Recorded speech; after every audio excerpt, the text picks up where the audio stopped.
नमस्ते मैत्रिणी, तुमचं स्वागत आहे। तुम्ही या ब्लाऊजची फिटिंग बघा किती छान बसलेला आहे। कुठेही चुन्या किंवा फुगा नाही आहे। गळा जरी मोठा असला तरी त्याचे शोल्डर उतरत नाहीत आणि पुढील भाग पण खूप छानरित्या बसला आहे। हुक आईचे पट्टी तसा गॅप दिसत नाही आहे आणि जो पफ आहे तो व्यवस्थितरित्या आपल्या शरीराचा आकार घेतो। अजून एक पट्टी पण बघा कशी चिटकून बसलेली आहे। त्यामुळे याची कटिंग कशी करायची आणि तो शिवायचा कसा याचे 2 व्हिडिओ काढलेले आहेत। या व्हिडिओमध्ये आपण आधी कटिंग पाहणार आहोत आणि दुसऱ्या व्हिडिओमध्ये शिलाई पाहणार आहोत। तुम्हाला जर हा व्हिडिओ आवडला ना, प्लीज एक लाईक करा। त्याच्यामुळे एक मोटिवेशन मिळतं नवीन व्हिडिओ काढण्यासाठी। आणि नवीन जर असाल तर सबस्क्राईब करा, शेअर करा व्हिडिओला। अजून कमेंट करून तुमचे डाऊट विचारू शकता आणि जर आवडला तरीही एक कमेंट करा।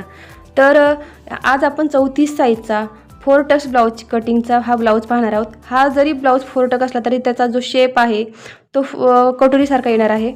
तर हा 34 साईजचा आहे। तर मी आधी पेपर कटिंग करते आणि पेपर कटिंग ब्लाऊजवर ठेवून ब्लाऊज कट करते, कारण का आपला ब्लाऊज 75 सेंटीमीटर आहे आणि हा बिना अस्तरचा आहे। तुम्ही जर अस्तरचा ब्लाऊज कटिंग करत असाल तरी काही हरकत नाही, माप अशीच टाका। तर आधी मी पाठीमागील भागाची कटिंग करते। तर पाठीमागील भाग नेहमीप्रमाणे न घेता थोडं त्याच्यात आपण चेंजेस करणार आहोत। तर काय चेंजेस आहेत ते आपण कटिंग करताना पाहणार आहोत। तर बघा, आता इथं उंची अधिक आपल्याला 1 इंच घ्यायची आहे। तर उंची इथं मी घेतली आहे 13.5 इंच। त्याच्यामध्ये 1 इंच मिळवला तर झाले 14.5 इंच।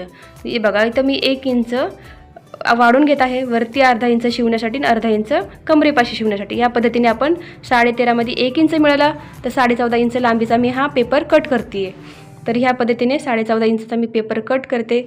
आणि पाठीमागील भाग जरी असला तरी त्याच्यात आपण काय बदल करणार आहोत हे सगळं मी तुम्हाला सविस्तर सांगते। हे बघा, आता आपण याला कट करून घेऊयात आणि प्लीज आवडला तर प्लीज एक लाईक द्या। त्याच्यानंतर मी तुम्हाला शिलाईचा व्हिडिओ टाकणार आहे।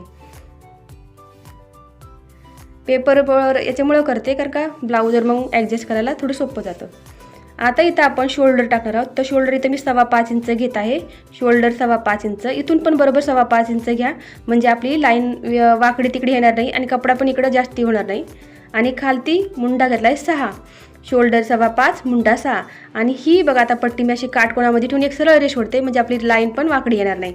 आणि याच्यावर आपल्याला आता छातीचं माप टाकायचं आहे। छातीचं माप आहे 34, त्याचा चौथा भाग होतो 8.5 इंच। पण आपण इथं 8.5 इंच न घेता त्याच्यातून अर्धा इंच कमी करून घ्यायचं आहे, 8 इंच घ्यायचं आहे आपल्याला। पाठीमागील भागात आपल्याला 8च इंच घ्यायचं आहे।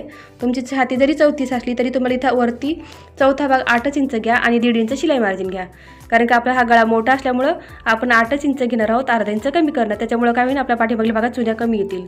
आता कमरेचं माप, कमरेचा चौथा भाग घ्यायचा आहे। माझी कमर 30 होती, त्याचा चौथा भाग 7.5 इंच आणि 1 इंच टक्ससाठी घेतला आहे आणि 1.5 इंच शिलाई मार्जिन।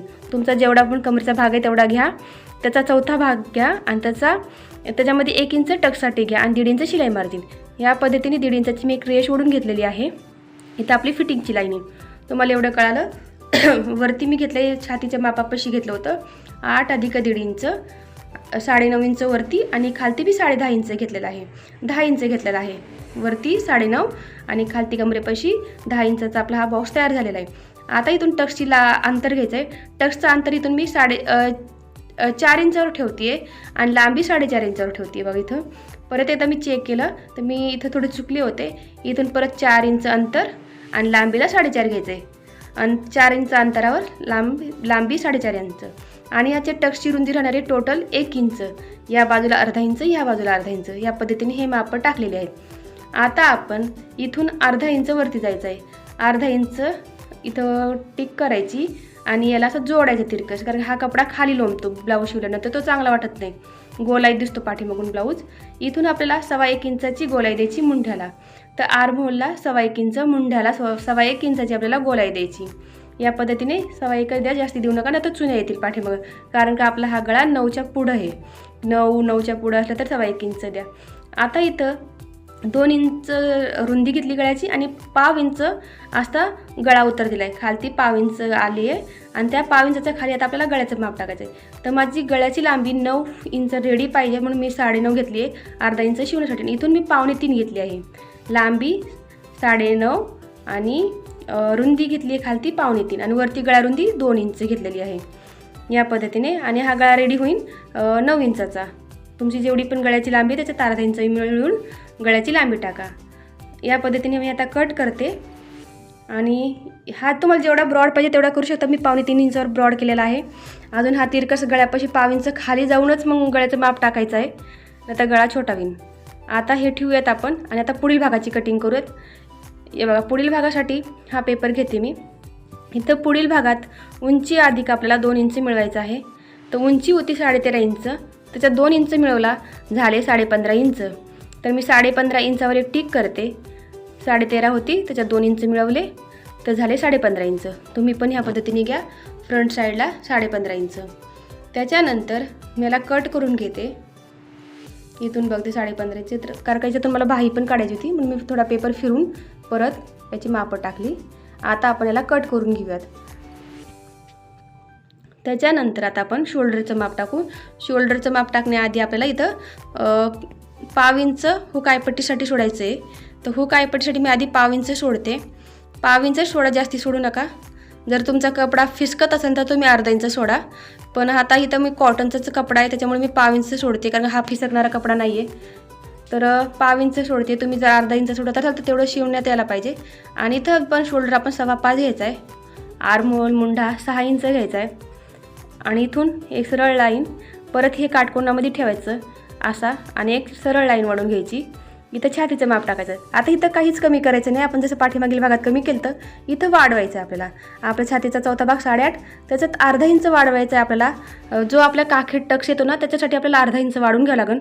8.5 अधिक अर्धा इंच 9 इंच झाले, आणि 1.5 इंच शिलाई मार्जिन, म्हणजे वरती आपण 10.5 इंच घेतलेला आहे. आपल्याला छातीचा चौथा भाग अधिक अर्धा इंच आपला टक्ससाठी, आणि 1.5 इंच शिलाई मार्जिन, या पद्धतीने वरती झाले 10.5 इंच. असं तुम्ही पण माप टाका. त्याच्यानंतर आता आपण, एवढं तुम्हाला कळालं, आता आपण टाकणार आहोत योगपट्टीचं माप. योगपट्टीचं माप टाकल्यावर आपल्याला सोपं जाईल थोडंसं. माप टाकला, इथून 4 इंचावर एक टिक करा, इथून 3.5 इंचावर एक टिक करा. आता ह्या 3.5 इंचापासून वरती 3 इंचाची एक लाईन ओढा, इथून पण 3 इंचाची एक लाईन ओढा. आणि त्याच्यानंतर याला अशी एक बॉक्स तयार करून घ्या, आणि हा तिरकस जोडून घ्यायचा या 4 इंचाला. आता इथून आपले ह्या ज्या लाईन ओढली ना आपण 3 इंचाची, तिथून आपला मेंटर्सची लाईन येणार आहे. आता इथं मी टाकते कमरेचा चौथा भाग, आणि याच्यात कमरेत पण आपल्याला अर्धा इंच वाढवायचा आहे. तुम्ही जेवढा घेतला असेल तेवढा चौथा भाग घ्या. मी तर 7.5 इंच घेतला आहे, आणि त्याच्यात अर्धा इंच मिळवल्यानंतर 3 इंच टक्ससाठी घ्यायचं आहे, आणि 1.5 इंच शिलाई मार्जिन घ्यायचं आहे. या पद्धतीने इथं मापं टाकायचे आहेत. छातीपाशी झालं तर 10.5 इंच, आणि खालती कमरेपाशी झालं आहे 12.5 इंच. 8 अधिक आपल्याला कमरेत अर्धा इंच जास्तीचं घ्यायचं आहे, त्याच्यामुळे काय आपला पप चपटा होणार नाही, त्याच्यामुळे अर्धा इंच कमरेपाशी जास्ती घ्या. त्याच्यानंतर आता आपण गळारुंदी टाकणार आहोत 2 इंच, आणि इथून 1/2 इंच परत शोल्डर उतार देणार आहोत. 2 इंच गळारुंदी, तिथून 1/2 इंच आपल्याला गळा उतार द्यायचा आहे. शोल्डरकडे असं जोडायचं तिरकसमध्ये. त्याच्यानंतर गळ्याचं माप टाकायचं आपल्याला. तर मी गळ्याचं माप इथं 5.25 इंच टाकते रेडी, आणि अर्धा इंच शिवण्यासाठी. टोटल 6.25 इंच लांबी झाली आहे, आणि खालती 2.5 इंच घेत आहे. पण हुक आयपट्टीचं लाईन सोडूनच सगळे मापं टाकलेले आहेत. हुक आयपट्टीला धरू नका. आणि आता असा गोलाईचा आकार द्यायचा आहे या पद्धतीने. आता आपण इथून 1.25 इंचावर गोलाईचं मार्क केलं आहे. 1.25 इंचावर आपल्याला गोलाई द्यायची आहे. जास्ती देऊ नका, ना तर चुन्या पडतील पुढं. 1.25 इंच पुरेसं आहे. त्याच्यानंतर आता आपल्याला बस्ट पॉईंट 9.5 इंचावर एक टिक करा. 9.5 इंच वरून तसा टेप धरायचा, 9.5 इंच इथून पण, आणि एक सरळ लाईन ओढायची. या लाईनवरच आपले दुसरे टक्स येणार आहेत. आता ह्या लाईनीच्या खाली अर्धा इंचाचा गॅप ठेवायचा आहे, आणि ह्या मेन लाईनला जोडायचा आहे. अर्धा इंचाचा गॅप ठेवायचा, आणि ह्या लाईनला ही लाईन जोडून घ्यायची. इथं मेन टक्स येणार आहे. अर्धा इंचाचा गॅप सोडून हा आपण जोडला आहे वरच्या लाईनीला. 1.5 इंच ह्या बाजूला, 1.5 इंच ह्या बाजूला, असा टक्स धरा 3 इंचाचा. 3 इंच टक्स घेतला आहे. लाईनीच्या ह्या बाजूला 1.5 इंच, ह्या बाजूला 1.5 इंच, तर टोटल टक्स झाला 3 इंच. आता इकडं आपण फिटिंगच्या तिकडे बघा 1.5 इंच मी टिक केली, आणि इथून आता आपला हा गॅप राहणार आहे 1.5 इंचाचा. दोन्ही बाजूकडे 1.5 इंचाचा गॅप ठेवायचा आहे. इथून 1.5 इंच, आणि इथून पण 1.5 इंचाचा गॅप ठेवायचा आहे. आणि इथून हा जो टक्स येणार आहे तिरकस, याला जोडून घ्यायचा. आपण जो पहिला आधी टक्स केला ना त्याला जोडायचा. असा या पद्धतीने जोडून घेते. आणि हा जे टक्स राहणार आहे टोटल अर्धा इंच राहणार आहे. 1/2 इंच या रेषेच्या बाजूला, 1/2 इंच त्या रेषेच्या बाजूला. ज्यावेळेस आपण शिवत ना तर तो अर्धा इंचाचा धरून मग शिवायचा आहे, किंवा कधी कधी कमी जास्ती पण होतो ह्या साईडचा टक्स. त्यामुळं इथं मी अर्धा इंचाचा सध्या घेतलेला आहे. आणि इथून बघा, इथं पण आपल्याला अर्धा इंचाचा टोटल टक्स पाहिजे आहे. तर मी इथं अर्धा इंचाचा असा हातानेच केला. आता या काखेचा जो टक्स आहे तो 3 इंचाची अशी लाईन घ्यायची. 3 इंचाची अशी लाईन धरा, आणि 3 इंचावर टिक करा, आणि एक रेष ओढून घ्या. तर हा इथं पण आपल्याला अर्धा इंचाचा टक्स घ्यायचा आहे. या पद्धतीने अशी मापं टाकायची. तर या पद्धतीने तुम्हाला जर काही कळालं नाही तर प्लीज मला कमेंट करून विचारू शकता. आता आपण योगपट्टीचं माप टाकणार आहोत. आपण कमरेत हुक आयपट्टीला सोडून 8 इंच 3 आणि 1.5 इंच शिलाई मार्जिन, या पद्धतीने आपण माप टाकलं आहे. कळालं? जी हुक पट्टी होती त्याला सोडून 8, अजून 1.5 इंच शिलाई मार्जिन आणि थोडी योगपट्टी मोठीच ठेवायची आधी. नंतर आपण जेव्हा शिवत ना त्यावेळेस ते व्यवस्थित करता येतं. कमी जास्त झालं तर पहिलेच कमी केल्यावर मग योगपट्टी कमी पडल्यावर थोडं प्रॉब्लेम होतो. त्याच्यामुळे थोडं मापाच्यापेक्षा थोडी जास्तीच घ्या. त्याच्यानंतर आता आपण भाई कटिंग करणार आहोत. तर मी हा जो कागद आहे तो दुमडून घेतलेला आहे. तर याची मी जी फोल्ड म्हणजे दुमडून घेतलेला भाग आहे 8.5 इंच घेतला आहे. छातीचा चौथा भाग 8.5 इंच दुमडून पेपर आहे. 8.5 इंचावर एक टीक केली आणि तो एक्स्ट्रा जो आहे पेपर तो मी कट करते. त्याच्यानंतर हा सगळाच कट करते. याच्यात मी उंची 5 इंच घेतलेली आहे तयार आणि त्याच्यात 1 इंच मिळून 6 इंच घेतले. तुमची जेवढी उंची आहे त्याच्यात 1 इंच मिळवा. वरती अर्धा इंच शिवण्यासाठी आणि अर्धा इंच अस्तर म्हणजे जोडण्यासाठी लागतो त्याच्यासाठी. इथून कॅप हाईट 3 इंच घेतली. इथूनच बरोबर 1.5 इंचावर जायचं आपल्याला. 1.5 इंचावर टिक करायचे. त्याच्या आधी मी तर या साईडला 1 इंच करते जी फोल्ड बाजू आहे तिकडं आणि इथून 1.5 इंचाची एक लाईन ओढते. आता ही जी असं जोडून घ्या. नंतर ह्या दोघांचा मध्य काढा. त्याला धरायचं असं दुमडायचं आणि इथून वरती अर्धा इंचावर एक टिक करा. अर्धा इंचाच्या जास्ती करू नका, नाहीतर काय होतं हा जर कापड आहे ना भाई जोडता वेळेस मग कमी पडतो. भाई आपली कमी पडते. आपण म्हणतो ना भाई कमी पडती, ते वरती जास्ती गेल्यामुळं कमी पडती. नंतर आता खालतून असा पाव इंचावर असा आकार द्यायचा. इथून मी जी गोलाई घेतली होती ती 6 इंच घेतली आणि 1.5 इंच शिलाई मार्जिन. मी 6 इंच घेतली पण माझं 6 इंच मला जास्ती झालं होता. नंतर मी परत एकदा टिप मारून घेतली होती. त्याच्यामुळे तुमची जेवढी भाईची गोलाई तेवढी घ्या. आता वरतून पहिला कट केला. आता आतमधला भाग कट करायचा. हा पुढील भागाकडे लागतो हा भाग. आणि आता आपण ब्लाऊजवर ठेवूयात सगळ्या गोष्टी, पेपर कटिंग आणि मग त्याला कटिंग कसं करायचं ते बघूयात. तर बघा इथं मी राहिलं होतं ते पाव इंच स्लोपचं ते पण मी कट करते. आणि आता आपण हा जो ब्लाऊज घेतला तो दुमडून घेतला. 2 आहेत ते असं दुमडलेला आहे. आता इथं मी भाई कटिंग करते कारण भाईला डिझाईन पाहिजे म्हणून. तर याला कट होते. तर मी बघत होते कसं व्यवस्थित आहे का. या बाजूला पण थोडे कट लागलेले होते. तर आता इथं आपण थोडं ॲडजस्टमेंट करूया. आणि मी इथून अर्धा इंच कमी करते कारण का हा बिना अस्तरचा आहे. मला इथं काय अस्तर पण लावायचं नाही पट्टी पण लावायची नाही आहे तसाच शिवायचा आहे म्हणून मी अर्धा इंच कमी केलेला आहे.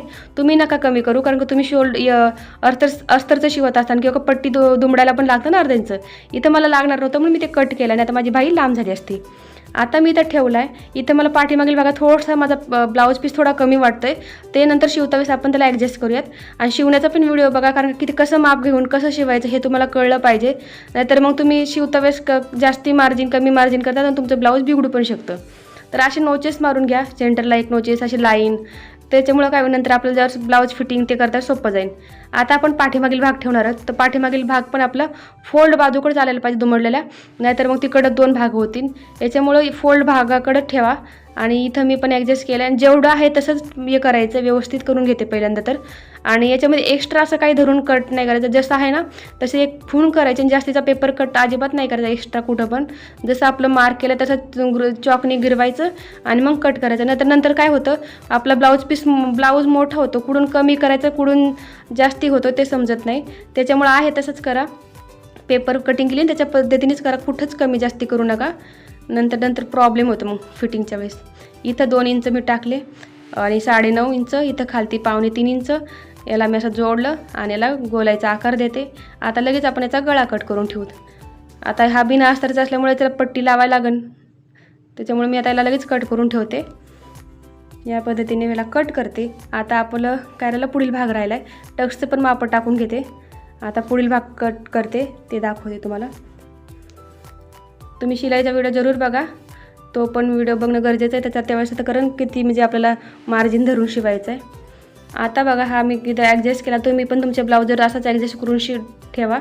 आता हा पण कुठे कमी जास्त नाही करायचा. जसं आहे तसं गिरवायचा आणि याला पण कट करायचं आहे. आता याचे थोडे मी निशाण उठून घेते. म्हणजे जे आपण टाकले ना टक्स तर ते थोडेसे मी कैचीने असे दाबून हे करायला लागले. हे बघा या पद्धतीने जास्ती करू नका नाही तर पेपर फाटू शकतो. हे बघा आता असं केलं थोडंसं त्याला असं दाबायचं म्हणजे खालती ना थोडंसं दाबल्यावर होतं आणि तिथं मग आपलं खोडणी गिरवायचं या पद्धतीने. आता याला मी जोडून घेते आणि नंतर टक्स तर आपण शिवतो असंच मग बघू कसे घ्यायचे ते. आता फक्त याला मी लाईन ओढून घेतल्यात आणि आता हा कट करते. आणि हे डबल कापड आहेत म्हणून 2 भाग निघते त्याचे. सिंगल कापडावर नाही घेतलं मी. या पद्धतीने याला कट केलं. हे बघा आता त्याला कट करून घेऊ. काहीच एक्स्ट्रा कट नाही करायचं. एक्स्ट्रा अजिबात करायचं नाही. त्याने एक्स्ट्रा केलं ना मग जास्ती मोठा ब्लाऊज होतो खराब होतो. फिटिंगला कळतच नाही कुठं जास्ती आपण कपडा जास्त धरला होता. आणि नोचेस मारून ठेवा. जिथं टक्स होते तिथं असे ना कट मारून ठेवल्यावर मग नंतर सोपं जाईल. आता योगपट्ट्या 4 काढावं लागतील. तर ही तर मी दुमडून घेतली तर 2 काढते. अजून 2साठी अजून थोडंसं कापड ॲडजस्ट करावं लागेल, कारण कापडच उरलं नाही. मी दुसऱ्या कपड्यामधून तिरकस पट्ट्या काढल्या होत्या गळ्यासाठी. इथं आता 4 योगपट्ट्या काढायच्या, तिथून 2 निघाल्या. आणि बघा मी योगपट्टी थोडी ना जास्ती धरली आहे, कारण का नंतर कमी पडायला नको, त्याच्यामुळे थोडी जास्ती धरून कट करायची. आता इथं पण तशी कमी नाही पडत, पण एक असतं ना, कधी कमी होतं कधी शिलाईमध्ये काय होतं. आता इथं एकच निघाली. अजून एक कपडा मी बघितला, एक सिंगल काढून असे 2 डबल ठेवलेत. आणि आता हे झालं, आता आपल्या 4 योगपट्ट्या निघल्यात. या पद्धतीने मी याला कट करते. ही पण थोडी मोठी धरली. आणि आता 4 योगपट्ट्या इथं एक ठेवून परत ही कट करते. खूप ॲडजस्ट करावं लागलं. आता आपल्याला गळपट्टी पण काढायच्यात, अजून हुकाय पट्टीच्या पण काढायच्यात. याच्या पद्धतीने मी 4 कट केल्यात. व्हिडिओ आवडल्यास प्लीज लाईक शेअर सबस्क्राईब करा. धन्यवाद.